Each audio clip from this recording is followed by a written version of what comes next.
छोटा बच्चन। कहानी है रामपुर गांव की, जहां के मर्द महिलाओं को हमेशा नीचा दिखाने की कोशिश में रहते। अरे अभी तक खाना नहीं आया, क्या मुझे एक और शादी करने की जरूरत है? नहीं जी नहीं, ऐसा मत करना, वरना मैं कहाँ जाऊंगी। खाना लेकर मैं अभी आई जी। गांव की पंचायत में भी फैसले हमेशा औरतों के खिलाफ ही रहते। मैं जो फैसला सुनाता हूँ वो भगवान की आज्ञा होती है। इस लड़के ने अपने मन से शादी करके अच्छा नहीं किया। लड़के को घर भेज दो और इसकी शादी इसकी जाति की किसी लड़के से करवा दो, लेकिन ये लड़के, इसे तो गांव के बाहर निकाल दो। नहीं नहीं जमींदार साहब, ये क्या बोल रहे हैं? ऐसा नहीं हो सकता। मेरी बेटी मासूम है, इसे अच्छे बुरे की समझ नहीं है। अरे कहाँ जाएगी ये बेचारी? कहाँ जाएगी? इतनी चिंता है तो पूरे परिवार का गांव निकाला कर देते हैं।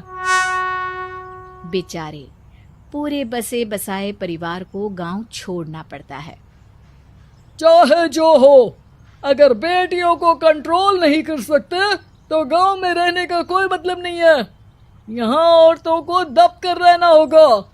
कोई भी अपने हिसाब से कुछ नहीं कर सकता, सब ईश्वर की मर्जी से ही होगा। तभी गांव का एक आदमी दौड़ा दौड़ा आता है। सरपंच साहब, जमींदार साहब, वो कालिया है ना, उसकी बेटी पढ़ने के लिए शहर जा रही है। अच्छा, ये कब हो गया? और कालिया की हिम्मत कैसे हो गई ऐसा करने की? लेकर आओ उसे और उसकी बेटी को। बस फिर क्या था, हाजिर हो जाते हैं कालिया और उसकी बेटी सरपंच के सामने। और कालिया, ये क्या सुनने में आ रहा है? बेटी को इंजीनियर बना रहा है तू? और ये बता, गांव में तो स्कूल नहीं है, फिर कहां से इतनी क्लास पास कर गई तेरी बेटी? राधा, जो कि कालिया की बेटी है, उसे लगता है कि सरपंच उसकी तारीफ कर रहे हैं। सरपंच जी, मैंने ऑनलाइन पढ़ाई की है, डिस्टेंस लर्निंग से। सभी में मैंने अच्छे नंबर पाए हैं, जिसे देखते हुए शहर की इंजीनियरिंग कॉलेज में मुझे स्कॉलरशिप मिली है। वाह जी वाह, क्या होती है ये? पहले तो ये बताओ, फिर आगे की बात करते हैं। पूरा गांव राधा की बात सुन रहा था और राधा बोलती जा रही थी। तो ऐसे मैं फ्री में एक अच्छी शिक्षा लेकर गांव में जो कुछ परेशानियां हैं, जैसे बिजली, पानी और इंटरनेट जैसी समस्याओं के लिए काम करूंगी। मैं गांव को शहर से जोड़ने के लिए पुल का निर्माण करवाने का प्रस्ताव रखूंगी। मुझे पूरी उम्मीद है कि जल्द ही हमारा गांव भी तरक्की की राह पर चल पड़ेगा। राधा की बात सुनकर सारे गांव वाले ताली बजाने लगते हैं। सरपंच को समझ नहीं आता कि वो क्या करे। चुप रह नादान लड़की, गांव के खिलाफ जाने के लिए तुझे गांव से बेदखल कर दिया जाएगा, वो भी पूरे परिवार के साथ। और हाँ, अगर ठीक से गांव में रहना चाहती है तो ये पढ़ाई लिखाई छोड़ दे। हम तेरे लिए गांव का कोई होनहार लड़का देखेंगे। तभी गांव का एक आदमी बोल पड़ता है। अरे नहीं नहीं सरपंच जी, राधा बिटिया जो बता रही है, अगर वैसा हो जाए तो हम लोगों को पैसा कमाने के लिए बाहर नहीं जाना पड़ेगा। हाँ जी, और ना ही कोसों दूर पानी के लिए भटकना पड़ेगा। हमारे बच्चे भी अच्छी पढ़ाई कर सकेंगे और आगे बढ़ेंगे, ना कि हमारी तरह खेती करते बैठेंगे। क्यों गांव वालों, राधा बिटिया का साथ देना चाहिए ना। सरपंच देखता है कि गांव राधा के साथ है तो वो चुप हो जाता है। वो घर आकर अपने सलाहकार से बात करता है, जो बहुत ही चालाक किस्म का इंसान होता है। अरे सरपंच साहब, आपको बहुत ही होशियारी से काम लेना पड़ेगा।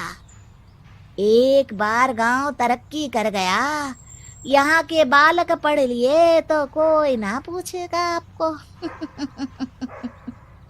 और फिर ये जो बेटा और बेटी है ना आपके, इनको भी आम लोगों की तरह ही जीवन जीना होगा। हाँ, लेकिन करे तो क्या करे? वो ना आप मुझ पर छोड़ दीजिए, बस मैं जैसा बोलूं करते जाइए। अगले रोज सुबह जब गांव वाले सोकर उठते हैं तो राधा के घर के बाहर और साथ ही वो लोग जिन्होंने राधा का सपोर्ट किया था, उनके घर के आगे लाल रंग से कल आऊंगी लिखा होता है। कल आऊंगी? यह क्या होता है? अरे यह तो खून से लिखा है, लगता है कोई भूत प्रेत या चुड़ैल का साया है। चलो सरपंच जी के पास चलते हैं। सभी सरपंच के पास जाकर उसे सारी बात बताते हैं। अरे ये तो बड़ी मुश्किल की बात है। चलो मैं एक बाबा को जानता हूँ, उन्हें बुला लेता हूँ। सरपंच बाबा को लेकर गांव के घर के बाहर जाता है। ओहो, तो ये वो चुड़ैल है जो उन लोगों को निशाना बनाते हैं जो गांव को बदलने का सपना देखते हैं। वो गांव को ऐसे ही संपन्न देखना चाहती है। वो नहीं चाहती कि कोई बाहरी यहाँ का कायाकल्प करे। क्या तुम लोगों में से किसी ने गांव को बदलने की सोच रखी है? तभी राधा की माँ रोते रोते आती है। मेरी राधा घर से गायब हो गई है। अरे कोई तो बचाओ, मेरी बच्ची कहाँ गई?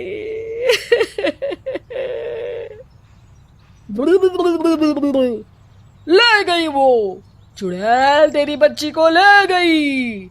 अब वो उसे श्रापित करके छोड़ेगी, उस पर चुड़ैल का साया हो जाएगा। तभी बुरी सी हालत में राधा भी वहां आ जाती है। उसके बाल चुड़ैल की तरह फैले होते हैं और कपड़ों में खून लगा होता है। सभी राधा को देखकर डर जाते हैं।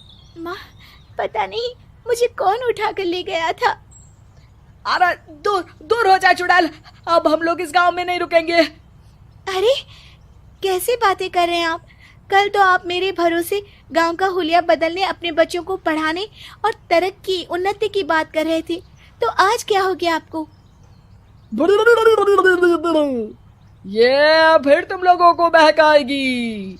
ये चुड़ैल गांव में आ चुकी है, ऐसे ही ये तुम्हारे घर के बच्चों को भी ले जाएगी। गांव वाले राधा को गांव से बाहर निकाल देते हैं। उसके माँ बाप रोते रहते हैं, लेकिन गांव वाले नहीं मानते। मैं भी अपनी बहन के साथ गांव के बाहर रहूंगा, लेकिन वो पढ़ाई नहीं छोड़ेगी।